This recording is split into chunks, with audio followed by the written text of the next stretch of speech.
3 آدمیوں کی شہادتیں یکساں تھیں اور تینوں ایک ہی بات کہہ رہے تھے کہ انہوں نے لمبوترے ٹیلے اور نوکدار چٹان کو پہچان لیا اور یہاں سے ہمیں شمال کی جانب سفر کرنا ہے۔ ان کے بیان میں صرف ایک اختلاف تھا اور وہ معمولی سے اختلاف یہ تھا کہ دوگل اور کریاپا وحشیوں کی بستی سے رہائی حاصل کر کے 5ویں دن گھاٹ پر پہنچے تھے، جبکہ بودی کے بقول ابو کی پارٹی نے اسی گھاٹ سے وحشیوں کی بستی تک کا فاصلہ 7 روز میں طے کیا تھا۔ پارٹی نے معمول کے مطابق سفر کیا تھا، مگر دوگل اور کریاپا وحشیوں کے خوف سے کہیں بھاگتے دوڑتے، کہیں رکتے، سانس لیتے گھاٹ تک آئے تھے۔ تو آخر ہم اس مقام پر آ گئے جو بودی، دوگل اور کریاپا کا دیکھا ہوا تھا اور جہاں سے وہ وحشیوں کی بستی اور دیوتاؤں کے تنور سے ہماری رہنمائی کر سکتے تھے۔ میں نے صوبیدار خداداد خان کو لمبوترے ٹیلے کے پاس پڑاؤ ڈالنے کا حکم دیا اور بودی سے پوچھنے لگا کہ ابو کی پارٹی نے یہاں کس رخ کیمپ لگایا تھا۔ یہ عجیب اتفاق تھا کہ کچھ سنے کچھ پوچھے بغیر صوبیدار نے بھی اسی رخ کیمپ لگایا جس رخ 15 برس پہلے وہاں ابو کی پارٹی کا کیمپ لگا تھا۔ پھر میرا اور پرنسس اندرا کا خیمہ گائے کے سینگ والی چٹان کے پاس عین اس جگہ نصب کیا گیا جہاں بودی کے بقول ابو اور کلارا آنٹی کا خیمہ نصب ہوا تھا۔ یہ میرے اور ابو یا پھر پرنسس اندرا اور کلارا آنٹی کے درمیان ایک مماثلت پیدا ہو گئی تھی جس میں ہمارے ارادے کا کوئی دخل نہیں تھا۔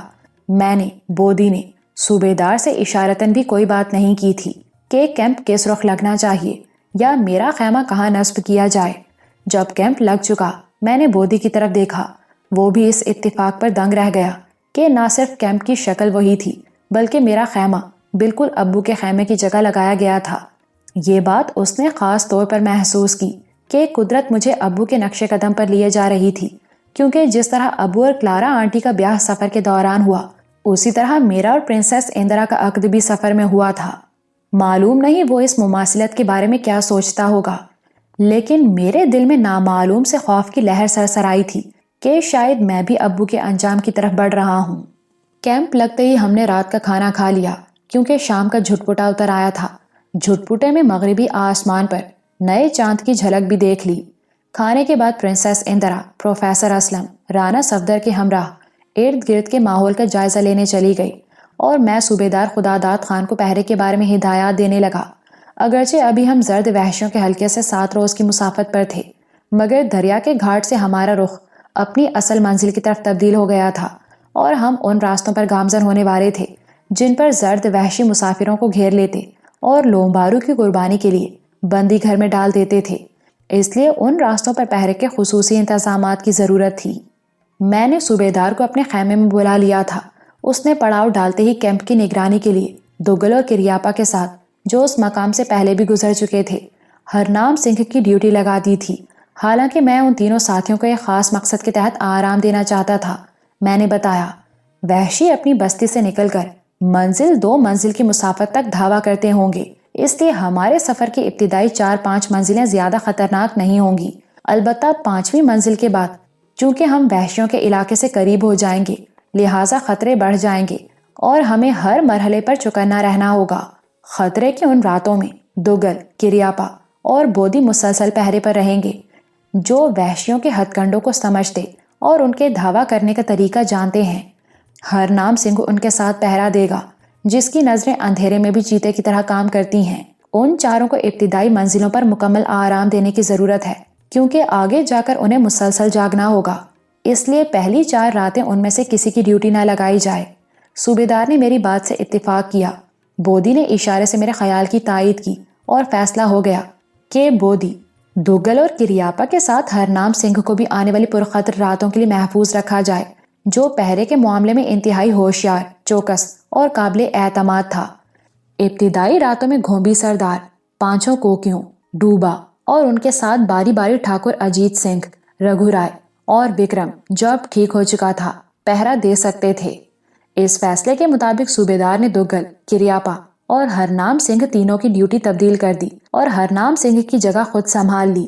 اپنے ساتھ 2 کوکیوں اور رگھو رائے کے ساتھ آدھی رات جاگنے اور آدھی رات سونے کے اوقات طے کر لیے۔ دوگل اور کریاپا تو صوبیدار کا فیصلہ سنتے ہی اپنی چھولداری میں آرام کرنے چلے گئے، مگر ہرنام سنگھ سیدھا میرے پاس آیا اور بولا، صاحب جی، یہ کیا ہنیر ماریا ہے آپ نے؟ اندھیرا کیسا ہرنام سیاں، 4 راتیں پوری نیند لو, مزے سے سو. جے میں ہٹ اتے 4 راتاں ستا رہا تے یہ نیند سوہری آپاں دے گٹھیاں گوٹیاں میں بیٹھ جاؤ گی اور ہر نام سیاں سوتا ہی رہ جائے گا. پوری نیند لینے سے تو جسم کی کسل مندی دور ہوتی اور آدمی نئے دن کے لیے چست و چالاک ہو جاتا ہے.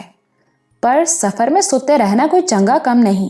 آپ کو پتا ہے آپا پہرے چوکی, مجھے معلوم ہے تم پہرے چوکی کے بڑے شوقین ہو.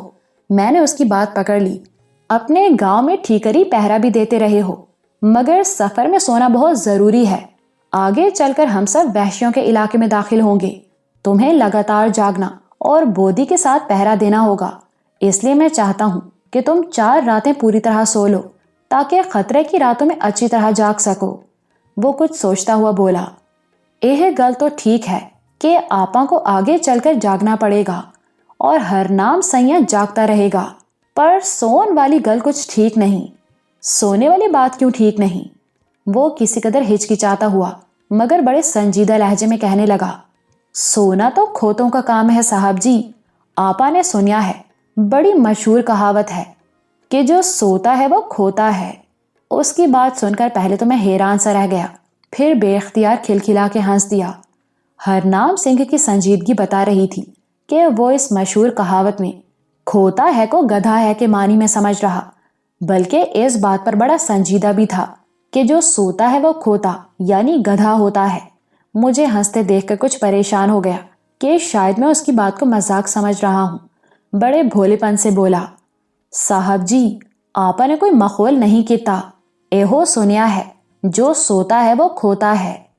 ارے ہر نام سیاں, اس کہاوت میں کھوتا ہے کا مطلب وہ نہیں جو تم سمجھ رہے ہو. پھر اور کیا مطلب ہے؟ میں اسے سمجھانے لگا. اس کا مطلب یہ ہے جو بے وقت یا دیر تک سویا رہتا ہے وہ اپنا قیمتی وقت کھو دیتا یعنی گنوا دیتا ہے, ضائع کر دیتا ہے.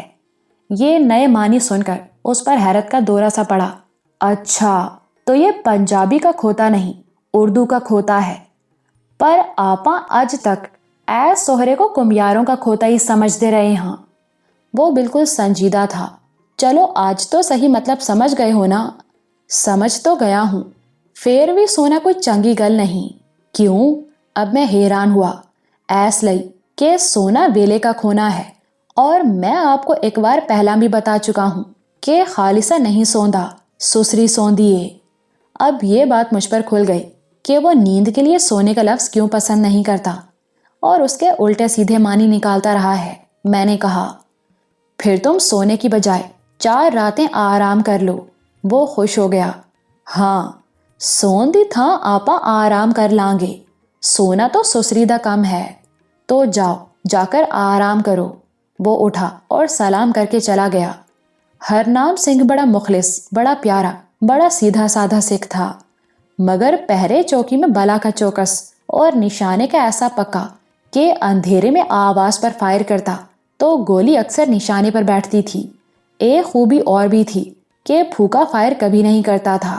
اس کے جاتے ہی میں بستر پر لیٹ گیا اور چند منٹ اسی کے بارے میں سوچتا رہا کہ ایسے مخلص اور جانباز ساتھی خوش نصیب آدمیوں کو ملتے ہیں. میرے ساتھ سفر کرنے والے سبھی دوست بڑے مخلص اور کسی لالچ کے بغیر شریک سفر ہوئے تھے. جہاں تک ساتھیوں کا تعلق تھا میں واقعی بڑا خوش نصیب تھا. حتیٰ کہ میرے ساتھ گھومبی سردار, کپالا سردارنی اور ان کے کوکی ہم سفروں کا رویہ بھی بڑا پیار بھرا تھا. مگر کبھی کبھی دل میں ایک خطرہ بھی دھڑکنے لگتا کہ کیا یہ سفر اسی طرح انجام پذیر ہوگا جیسے ہم لوگ سوچ رہے ہیں, یا اس کا انجام کچھ اور ہوگا. لیٹے لیٹے یکلخت میرے دل میں جذبات کا ہجوم سا امڑ آیا اور سوچنے لگا. جب ابو کو حادثہ پیش آیا میں بہت کم سن تھا, مگر کم سنی کے انہی ایام میں گھوڑے دوڑایا کرتا تھا کہ بڑا ہو کر ابو کا بدلہ لوں گا. عمر کے ساتھ ساتھ یہ جذبہ جوان ہوتا چلا گیا اور حالات نے بھی کچھ ایسا رخ بدلا کہ میں میاں بادشاہ کے نہ چاہتے ہوئے بھی شکاری بن گیا. جیسے قدرت خود میری تربیت کر رہی ہو کہ میں بھی ان راستوں پر سفر کروں جن پر ابو نے کیا تھا, مگر کوئی ان راستوں سے آگاہ نہ تھا, کسی کو اس منزل کی خبر نہ تھی. میرے سفر کا خواب اور انتقام کا جذبہ خواب پریشان کے سوا اور کچھ نہ تھا. مگر ناگہاں قدرت کے اندیکھے ہاتھ نے ابو کے حالات پر پڑا ہوا دبیز پردہ اٹھا دیا. مجھے منزل کی نشاندہی کرنے والے راہبر مل گئے. پھر نگار امی نے استخارہ کیا، سفر کے سامان پیدا ہوئے، میں اپنے گھر سے، شہر سے، وطن سے نکلا اور سفر میں پیش آنے والی کڑی مشکلیں جھیلتا ہوا ان راستوں پر آ گیا تھا جو موت کی اس منزل کی طرف جاتے تھے جہاں سے ابو اور ان کے ساتھی واپس نہ آ سکے۔ اب میں دریائے سالوین کے گھاٹ سے انہی راستوں پر روانہ ہونے والا تھا اور سنسنی کی ایک عجیب سی رو میرے رگو پے میں دوڑنے لگی تھی، کیونکہ کوئی بھی یقین کے ساتھ نہیں کہہ سکتا کہ نگار امی کا استخارہ ضرور پورا ہوگا۔ انسانی ذہن استخارے کے اشارات کا مطلب غلط بھی سمجھ سکتا ہے۔ غیب کا قطعی علم بجز خالق کائنات اور کوئی نہیں جانتا، کسی کو خبر نہیں کہ کل کیا ہوگا، آیا ہم موت کے اس سفر سے لوٹ بھی سکیں گے یا نہیں، اور لوٹ بھی آئے تو ہمارے جسم و ذہن کی کیفیت کیا ہوگی۔ بودی بھی تو ایک بار اس منزل سے لوٹ آیا تھا، مگر کتنے برس اپنی یادداشت کے اندھیروں میں گم رہا، اور اس اذیت ناک تصور ہی سے میرے بدن پر ایک لرزش طاری ہو گئی۔ میں زندگی کے روشن اور مثبت پہلوؤں کے ساتھ اس کے تاریک اور منفی پہلو بھی دیکھتا اور ہر کام کا نتیجہ اس کے ظاہری اور باطنی اثرات سے مرتب کرتا ہوں۔ میں صرف شکل و صورت میں اپنے باپ کا ثانی نہیں بلکہ ان کی اور بھی کئی خصوصیات میں شریک ہوں۔ جس طرح قدرت ان کے لیے کلارا آنٹی کو یورپ اور انگلستان سے کھینچ لائی تھی کہ وہ آخری سفر میں ان کی شریک اور رفیق حیات بنے، اسی طرح پراسرار قدرت نے میری خاطر راجستھان سے پرنسس اندرا کا انتخاب کیا تھا۔ ابو اور کلارا آنٹی کی طرح ہم بھی سفر ہی میں ایک دوسرے سے وابستہ ہوئے تھے۔ پھر کلارا آنٹی اور پرنسس اندرا کے درمیان حیرت انگیز یکسانی اور مماثلت کی جو مثالیں ظاہر ہوتی رہیں، میرے اور ابو کے حالات میں مطابقت کے جو پے در پہ سامان پیدا ہوئے، وہ قدرت کی پراسرار زبان میں اشارہ کر رہے تھے کہ میں اور پرنسس اندرا اسی انجام کی طرف گامزن ہیں جس انجام سے ابو اور کلارا آنٹی دو چار ہو چکے تھے۔ یہ اندیشہ بڑا روح فرسا تھا، پھر بھی میں سوچتا کہ چلو مجھے بہرحال اپنے باپ کے نقش قدم پر چلنا تھا اور اس سفر کا انجام جو کچھ بھی ہو میرے مقدر کا لکھا ہوگا۔ مگر پرنسس اندرا، میرے شفیق و محترم استاد، دوست، ساتھی، جو میرے سفر میں اور دراصل میرے انجام میں شریک تھے، آخر کس پاداش میں وادی اجل کی طرف گامزن ہے، کیونکہ جو کچھ مجھ پر گزرنے والا تھا وہی انہیں پیش آنے والا تھا۔ یہی وہ دھڑکا، وہ خطرہ تھا جو کبھی کبھی مجھے بے چین کر دیتا۔ یوں تو موت پیدائش کے دن سے ہر ذی روح کے ساتھ لگی رہتی ہے، اور یہ دنیا جہاں ہم چلتے پھرتے ہیں دراصل مردوں کی دنیا ہے، جس میں انگنت انسانوں، انگنت جانوروں، انگنت پرندوں کی ہڈیاں دفن ہیں۔ ہم دراصل مردوں کی لاشوں یا ان کی خاک اور ہڈیوں پر چلتے پھرتے ہیں، کیونکہ جب سے دنیا آباد ہوئی ہے اربوں کھربوں ذی روح مر چکے، جلائے یا دفنائے گئے، یا موت کے زبردست ہاتھوں نے انہیں پیوندے زمین کر دیا، اور اس دھرتی کے ہر خطے، ہر ملک، ہر راستے میں ان کی ہڈیاں زیر زمین دفن ہیں۔ اس لیے جو پیدا ہوا اس کے لیے موت کی منزل سے گزرنا لازمی ہے۔ پھر بھی موت اور زندگی کے درمیان کچھ فاصلے ہوتے ہیں، اور طبعی طور پر انسان اپنی زندگی کے تقاضے پورے کر کے موت سے ہم آغوش ہوتا ہے۔ کیا ہم نے زندگی کے وہ تقاضے پورے کر لیے تھے، یا وادی اجل کا سفر ہی ہماری زندگیوں کا سب سے اہم تقاضا تھا؟ میں تنہائی کے ان لمحوں میں جو اتفاق سے دریائے سالوین کے گھاٹ پر میسر آ گئے، انہی خیالات سے دو چار تھا کہ پرنسس اندرا، پروفیسر اسلم اور رانا صفدر خیمے میں داخل ہوئے۔ انہیں دیکھتے ہی میں اٹھ کر بیٹھ گیا، اور اندرا نے آتے ہی اعلان کر دیا، امجد، ہم نے سوچ لیا ہے کہ ان راستوں پر سفر نہیں کریں گے جن راستوں پر تمہارے ابو کی پارٹی نے سفر کیا تھا، بلکہ ہم راستہ تبدیل کر دیں گے۔ میں حیرت سے اس کا منہ دیکھنے لگا کہ منزل کے قریب پہنچ کر راستہ بدلنے کی کیا ضرورت ہے، مگر اس کی طرف سے جواب پروفیسر اسلم نے دیا، پرنسس کا خیال ہے ہمیں جنوب کی طرف سے وحشیوں کے علاقے میں داخل ہونے کی بجائے شمال کی جانب سے داخل ہونا چاہیے۔ کیوں؟ میں نے دلچسپی کا اظہار کیا۔ اس لیے کہ غیر ملکی سیاح اور بودھ یاتری جو لہاسا کی بودھ خانقاہ کی زیارت کرنے نکلتے ہیں عام طور پر چین سے تبت میں داخل ہوتے، اور بعض لوگ رستوں سے بھٹک کر زرد وحشیوں کے ہتھے چڑھ جاتے ہیں۔ وحشیوں کی نظریں بھی چین کی طرف سے آنے والے مشرقی راستوں پر اپنے شکار تلاش کرتی ہوں گی۔ شمال میں اوپر تکلا ماکن کا ہولناک اور وسیع صحرا ہزاروں مربع میل کے رقبے میں پھیلا ہے، ادھر سے سیاح اور یاتری تبت میں نہیں آتے، نہ وحشیوں کی اس طرف توجہ ہوگی۔ پرنسس نے سوچا ہے ہم جنوب مشرق کی جانب سے آگے بڑھنے کی بجائے وحشیوں کے علاقے کو اپنے مشرق میں چھوڑتے ہوئے مغربی سمت سے شمال کو نکل جائیں اور شمال کی طرف سے دیوتاؤں کے تنور کا رخ کریں۔ وحشی اس جانب سے غافل ہوں گے اور ہم غفلت میں انہیں جا لیں گے۔ البتہ پرنسس کے منصوبے پر عمل کرنے سے پہلے ہمیں وحشیوں کے علاقے کا ایک نقشہ ضرور تیار کر لینا چاہیے تاکہ کہیں خود نہ بھٹک جائیں۔ میں نے یہ تجویز بڑی توجہ سے سنی اور پوچھا، آپ کا کیا مشورہ ہے اس بارے میں؟ میں پرنسس کو بتا چکا ہوں کہ ہمارا سفر طویل ہو جائے گا اور اجنبی راستوں پر بھٹک جانے کا خطرہ بھی ہے۔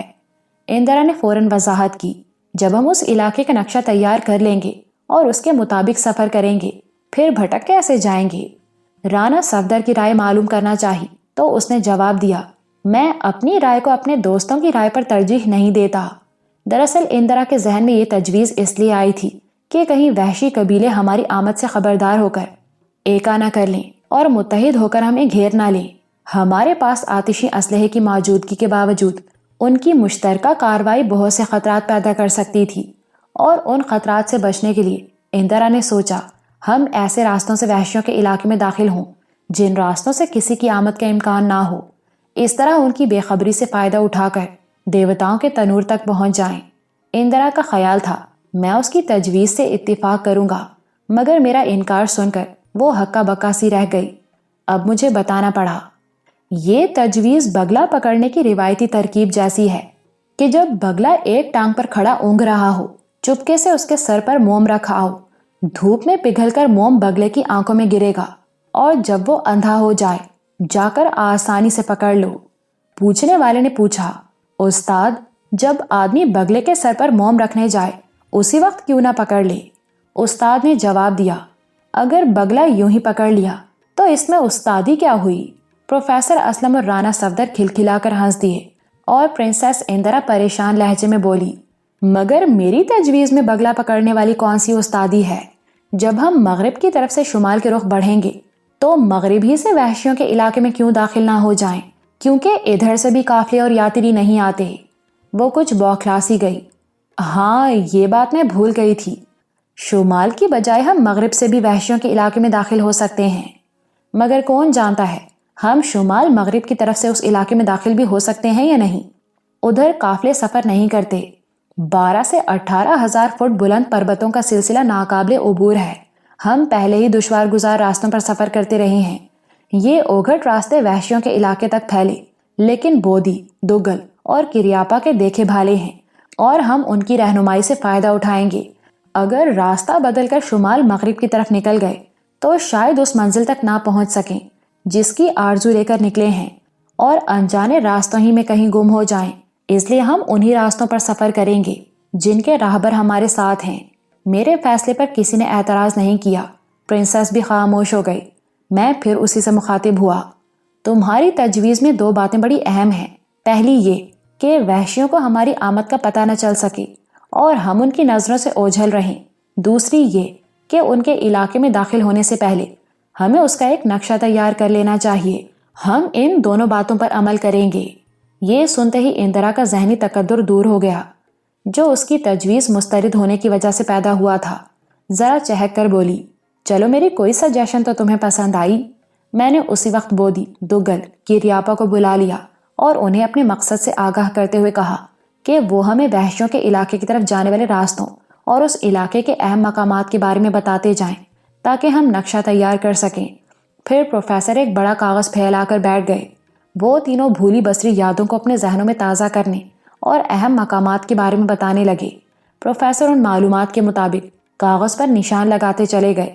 ان کی یادداشتوں کی مدد سے ہم ایک ایسا نقشہ تیار کرنے میں کامیاب ہو گئے جس میں دریائے سالوین کے گھاٹ سے تموچا کی بستی تک راستوں، ان کے درمیان ندی نالوں، اہم پہاڑوں، جنگلوں، میدانوں کی نشاندہی کے بعد تموچا کی بستی سے پراسرار تگائی کے غار، روحوں کی وادی اور دیوتاؤں کے تنور تک، جو دراصل موت کی وادی کے ایک سرے پر دھواں اگلتا ہوا جوالا مکھی تھا۔